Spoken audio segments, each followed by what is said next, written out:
Alhamdulillahilladzi anzala sakinatan fi qulubil mu'minin yasdadu bima ma'anihim. Asyhadu an la ilaha illallah wahdahu la syarika lah wa asyhadu anna Muhammadan abduhu wa rasuluhu la nabiyya ba'dah. Alhamdulillah, rasa syukur kita panjatkan kehadiran Allah Subhanahu wa taala yang telah berikan rahmat serta hidayahnya kepada kita semua sehingga kita bisa dapat hadir di tempat ini dalam acara seminar Parenting Al-Quran yang tentunya sudah dinanti-nanti oleh Bapak Ibu semua. Dan alhamdulillah para wajib, para pemateri sudah hadir di tengah-tengah kita. Agak unik mungkin ya, biasanya paling kalau pemateri itu biasanya suami istri. Kalau parenting ini luar biasa, sampai anaknya juga ada di tengah-tengah kita, luar biasa. Gue nemu di depan nih, DJS ganteng-ganteng soleh.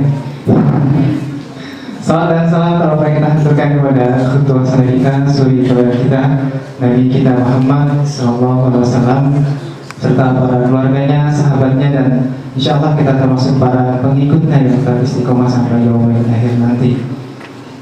Bapak Ibu yang dirahmati Allah Subhanahu wa taala, sebelum acara kita mulai untuk sesi utama pada hari ini, ada pemutaran film dari panitia sebagai bekal awal buat acara kita pada hari ini.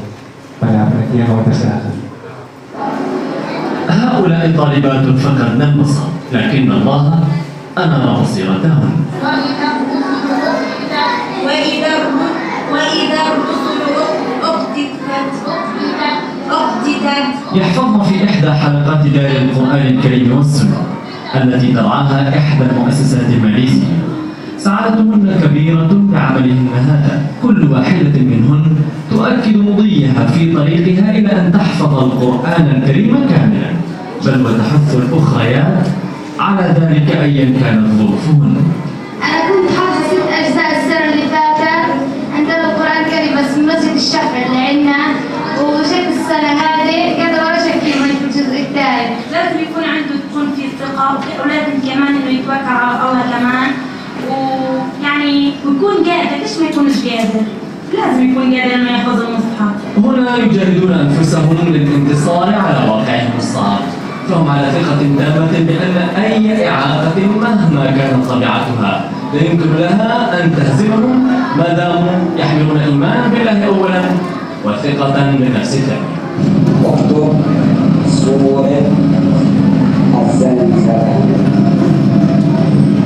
في رفح جنوب القطاع التحق أحمد ماجد غير بهذه الحلقة. هو ليس طالبا عاديا، فهو أصم وأبكر، ومع ذلك تنتصر همته العالية بحبه لكتاب الله. أي حاجة صعبة بيجي بيسألني أقول له كيف؟ يقسم سورة الأجزاء. Kalau kita lihat sebelumnya itu para pembicaraan kalau ini mereka tidak bisa baca,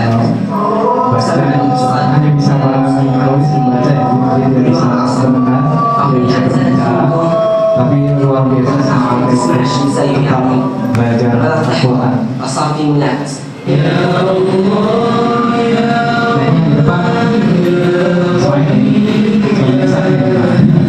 وفي المكان ذاته جاء 8 طلاب من إندونيسيا لنشر تجربة حلقات تاج الوقار إلى بلاد.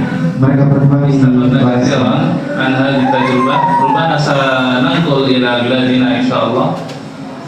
لا سيما يعني رأينا أن شعب غزة يعني تحت الحصار، مهما كان تحت الحصار لكن جهودهم لحفظ كتاب الله ما شاء الله ممتاز. إخوانهم في غزة استقبلوهم بعيونهم وقلوبهم ورأوا فيهم مثالا للتواضع والنشاط. يقولون أنهم جاءوا ليتعلموا، فنحن من تعلمنا منهم، تعلمنا منهم التواضع للشيخ، المدرس، الأستاذ، تعلمنا من السمع والطاعة، تعلمنا منهم الأدب، تعلمنا منهم الانضباط. بعض منهم إما متعرض لإعاقة أو غير عربي، لكنما يجمعهم جميعا حب لكتاب يسره الله للذكر، فهل من مدكر؟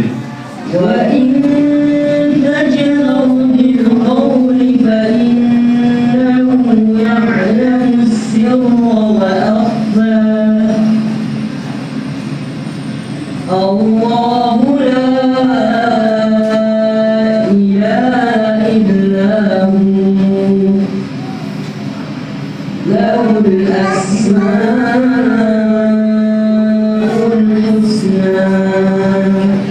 Ibrahim Zaim. Ya, mungkin nanti lebih tepatnya akan dijelaskan secara langsung ya Ustaz selaku narasumber kita. Baik, Bapak Ibu yang dirahmati Allah Subhanahu wa Ta'ala, mungkin dari rumah sudah banyak mempersiapkan pertanyaan-pertanyaan ya, tapi disimpan lebih dahulu. Sebelumnya saya akan membacakan biodata singkat dari narasumber yang ada di depan. Yang pertama itu Bapak Haji Agus Sujatmiko yang ada di paling kanan. Beliau lahir di Jakarta 15 Agustus 1967. Pendidikan yaitu sarjana pendidikan. Beliau aktivitasnya saat ini Direktur Pesantren Tahfiz Sekolah Al-Quran Internasional Bandung. Kemudian yang kedua sebagai Ketua Yayasan Buah Indonesia. Ketiga, pembimbing haji dan umroh Sahara Kafilah. Keempat, Duta Quran Indonesia untuk rakyat Palestina. Kelima, relawan kemanusiaan Bulan Sabit Merah Indonesia ke Iran dan Suriah. 6, Duta Odos One Day One News untuk rakyat Palestina. 7, relawan KNRP untuk Palestina. Dan mungkin masih banyak sederet aktivitas video yang lainnya. Kemudian di samping beliau, bidadarinya beliau di dunia, Ibu Ika Apriastuti. Beliau lahir 5 Oktober 1966. Beliau juga sarjana pendidikan. Aktivitas beliau pertama pengisi kajian Islam di perkantoran dan majelis taklim, pembimbing haji dan umroh Sahara Kafilah, pembimbing daurah janais, dan mungkin ada beberapa aktivitas yang lainnya. Pak Agus dan Bu Ika ini, Ayah Agus dan Bunda Ika ini mungkin panggilan akrabnya ya. Beliau mempunyai 8 orang anak dan 6 anak sudah hafiz Quran. Mungkin yang belum hafiz masih kecil ya, masih bayi ya. Dan yang diajak pada hari ini yaitu si kembar Muhammad Ismail dan Muhammad Ismail kan yang besar ya, sama sekali ya. Beliau berdua lahir 17 September 1996. Beliau berdua ini atau si kembar ini sudah hafiz Quran di usia 12 tahun. Dengan Al-Quran, mereka pernah berkeliling ke beberapa negara, baik Malaysia, Singapura, Mekah, Madinah, Syria, Mesir, dan Palestina yang mungkin videonya baru kita lihat tadi.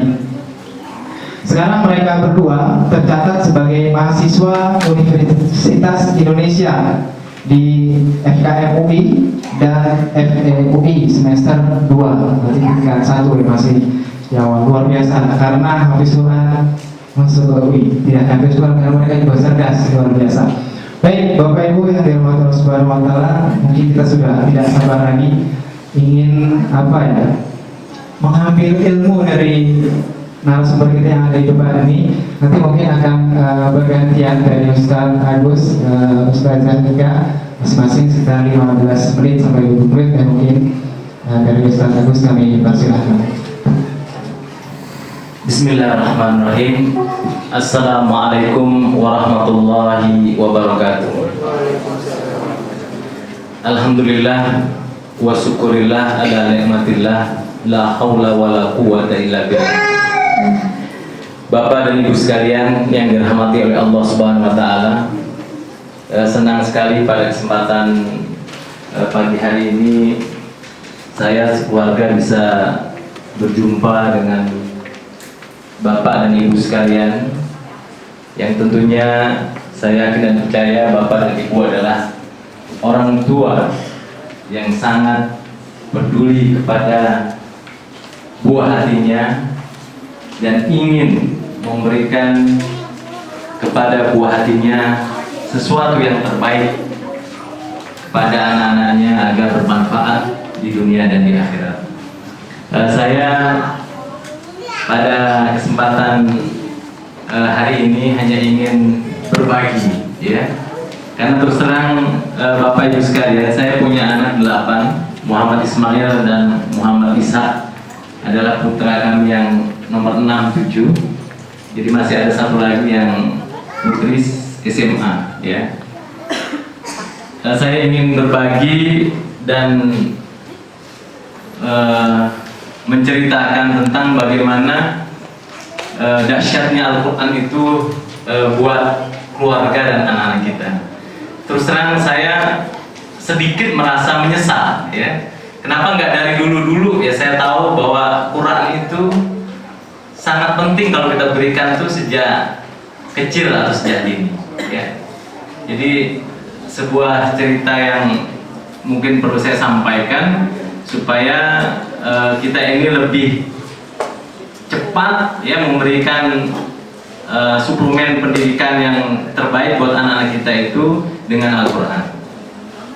Jadi Muhammad Ismail dan Muhammad Ishak ini adalah anak nomor 67 yang saya secara pribadi merasa dialah yang saya dapat memberikan dengan Quran yang terbaik ya sejak usia kelas 3 SD naik kelas 3. Sementara kakak-kakaknya yang selesai 30 juz, ada yang sambil kuliah, ada yang mau kuliah di stop dulu, selesaikan dulu 30 juz baru lanjutkan kuliah. Ada satu putri saya yang sekarang sedang Sudan, itu SMA-nya habis aliyah, nggak kuliah dulu. Jadi dia selesaikan dulu hafalannya sampai selesai baru dia melanjutkan ke Sudan. Nah yang normal itu ya Muhammad Ismail, Muhammad Ishak. Dia selesai sejak usia 12 tahun dan pendidikannya nggak terputus, jadi lanjut terus SD, SMP, SMA sampai kuliah. Inilah maka saya ingin sekali berbagi, terutama kepada pasangan muda ya, yang masih punya anak kecil atau masih punya ingin anak kecil, itu luar biasa. Semakin dini maka akan semakin mudah kita nanti mempersiapkan generasi Quran ya. Karena saya ingat sekali ya, seorang ahli kandungan, dokter spesialis kandungan dulu tuh kalau nyaranin kepada ibu-ibu yang hamil, Bu, kalau anaknya mau pinter, cerdas, kalau ibu lagi hamil itu sering-sering dengar musik klasik gitu. Ternyata ada memang pengaruhnya musik klasik itu buat kecerdasan anak, tapi ternyata setelah diteliti di Amerika itu lantunan Al-Quran murotal itu pengaruhnya sangat dahsyat sekali dan jauh dibandingkan dengan musik klasik. Jadi kalau kita umat Islam sekarang masih pakai musik klasik itu ketinggalan zaman. Jadi mari kita mulai berikan suplemen yang terbaik buat anak-anak kita itu dengan Al-Quran sejak dini ya. Karena ini sesuatu yang sangat berharga sekali ya kalau kita berikan tuh sejak dalam kandungan ya. Nah mengawali sharing saya hari ini, tadi saya sudah putarkan sedikit ya tentang video perjalanan kami dari Pesantren Tahfiz Darul Quran Internasional Bandung ya. Kebetulan waktu itu saya diamanahkan sama Ustaz Mansur merintis sekolah tersebut ya. Sekolah ini Bu, sekolahnya anak orang kaya. Dulu tuh masuknya 35 juta, bayarannya 2,5 juta. Sekarang udah 70 juta masuknya. Bayarannya 4 juta. Tapi yang masuk ngantri. Sistem inden dia, kayak mau beli mobil. Jadi anaknya baru kelas 2 SMP itu udah didaftarkan ya. Ini menunjukkan semangat orang kaya sekarang kepada Al-Quran sangat tinggi sekali. Nah, video tadi saya ingin ceritakan kenapa saya waktu itu sebagai direktur operasional ya. Sekarang sudah enggak lagi karena baru saya tinggalkan, sedang merintis sama Dr. Salim di Cianjur, sekolah baru lagi insya Allah. Orang bertanya-tanya, Pak, kok ngadain studi banding ke Gaza, tempat daerah konflik gitu kan? Kenapa nggak ke Australia, ke Amerika gitu kan? Iya, ini kita bukan orang-orang nekat, tapi kita memang melihat itu sumbernya. Saya dengar di radio, ya, dengar di televisi, lihat di televisi dan berita-berita bahwa di jalur Gaza itu setiap tahunnya lahir penghafal Quran itu sebanyak 10.000 pada saat mereka liburan musim panas selama 3 bulan. Saya kan percaya nggak percaya ya, anak saya di pesantren berapa tahun ya menyelesaikan hafalannya 30 juz. Tapi akhirnya alhamdulillah ya, karena waktu itu saya berani, Presiden Mesir waktu itu Dr. Mursi Al-Hafiz ya masih memberikan fasilitas. Jadi waktu kita berkunjung sana tuh memang didukung sekali sama Presiden Mesir ya. Kita diantar sama tentaranya pakai tank perbatasan dan aman gitu, kita di sana enak lah, udah kayak duta beneran gitu ya. Nah ternyata memang itu ya, niat saya kesana itu ingin melihat secara langsung bagaimana sih proses melahirkan generasi Qurani. Jadi ternyata setelah saya diskusi dengan para tokoh di sana yang mendasari kenapa mereka itu menghidupkan atau menyemarakkan ya pendidikan kepada anak-anaknya dimulai dari Al-Quran, karena ini adalah inspirasi dari seorang tokoh perjuangan ya, Syahid Syekh Ahmad Yasin ya. Dia seorang tua yang lumpuh tapi punya pengaruh yang sangat luar biasa. Lumpuh, nggak bisa bergerak sejak usia remaja, mengalami kecelakaan pada saat olahraga, tapi dia itu adalah orang satu-satunya orang yang sangat ditakutin dan mampu menggerakkan rakyat Palestina itu untuk melakukan perlawanan penjajahan ya, perlawanan untuk terhadap penjajahan ya. Nah, beliau pada waktu itu mengeluarkan sebuah keputusan yang mengatakan kepada bangsa Palestina, kalau kita ingin merdeka, kuncinya cuma satu: tanamkan Al-Quran itu dalam diri kalian, sehingga Al-Quran itu ya akan menjadi satu landasan dalam menjalani hidup dan kehidupan. Maka di situ kalau tagline yang saya baca itu di tempat-tempat itu, letakkan Al-Quran di dadamu, maka kan kau genggam dunia di tanganmu. Makanya program yang keluar pada saat itu adalah program satu rumah satu hafiz Quran. Dan ternyata luar biasa memang. Jadi kenapa kalau kita melihat bangsa Palestina yang terjajah, kalau saya mengatakan sekarang ini Palestina adalah penjara terbuka terbesar di dunia ya, yang tapi mereka tuh eksis, mereka hidup ya. Saya kaget waktu pertama kali menapakkan kaki ke sana itu, wih, kok negara yang katanya terjajah di blokade, tapi begitu saya masuk nggak ada itu tanda-tanda negara itu sengsara. Kenapa? Gedung-gedung yang hancur itu nggak kelihatan, karena prinsip mereka cuma dua: di bawah 60% maka diratakan. Kalau kerusakannya ya di atas 30%, 40% itu diperbaiki. Nah, terus bagaimana caranya? Ya udah, itu saya lihat dengan mata kepala sendiri bagaimana gedung-gedung yang sudah dihancurkan itu temboknya itu ditumbuk kembali, diolah kembali untuk bisa dijadikan bahan bangunan baru. Besi-besi yang udah bengkok-bengkok itu diluruskan, kayak orang Madura lah gitu. Saya lihat itu ya, luar biasa sekali ya, mereka tuh semangat perjuangannya. Terus saya tanya, ini kan udah dibangun, udah dibombardir, kenapa di sini lagi ngebangunnya? Ya, saya pikir kenapa nggak pindah? Kita mau pindah kemana? Mereka juga udah tahu. Ya kalau mereka bom lagi, kita bangun lagi.